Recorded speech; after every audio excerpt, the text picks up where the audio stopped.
All right. Before one last thing before we do that. In the last class, I introduced an integration by parts formula.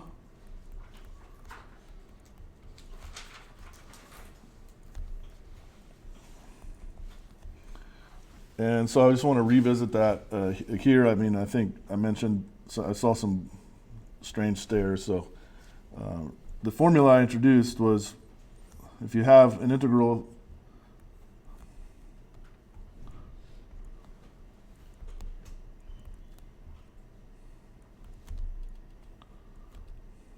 that equals to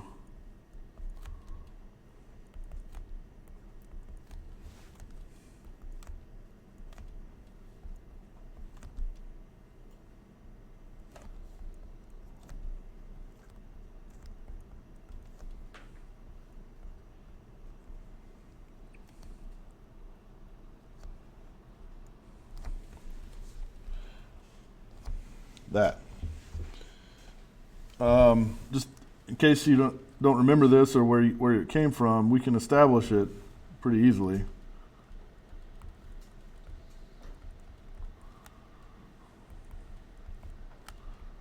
If we just look at the product rule, right? So if we have d dx of w times v, where they're both functions of x, right?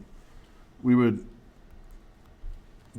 basically compute the derivative of the first, dw dx, times the second, plus the first times the derivative of the second.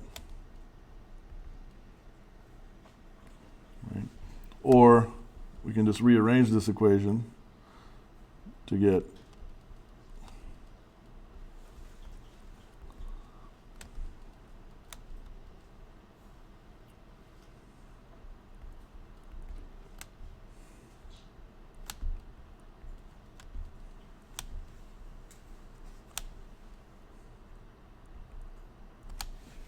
that.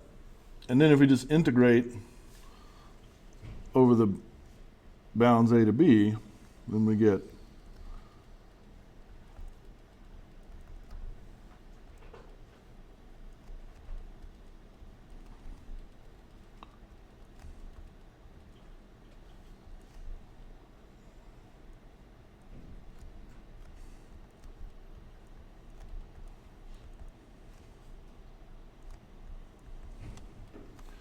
right? And that is equal to, this thing is a perfect integral, right? So the integral of the derivative of something is just that something evaluated at the boundary, right?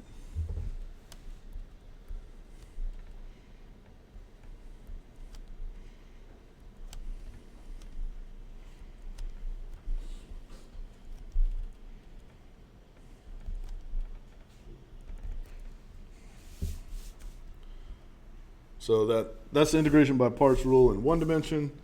And this basically extends to multiple higher dimensions.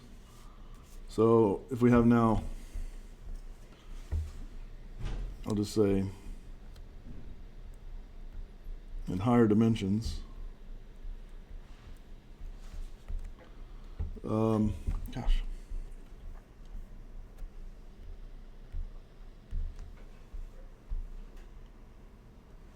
In higher dimensions, we'd have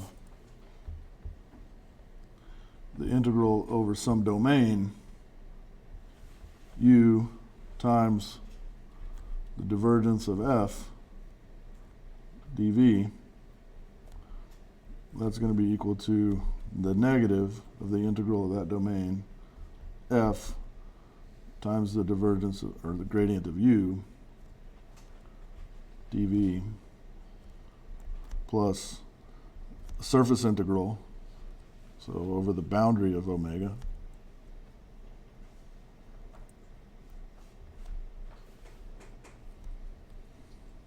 u f ds.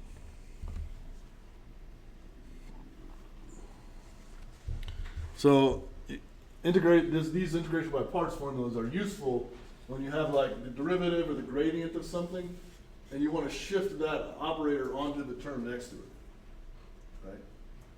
So that's essentially, if you see what I'm doing, like I'm shifting the gradient from F to U, and then that generates a surface integral as well.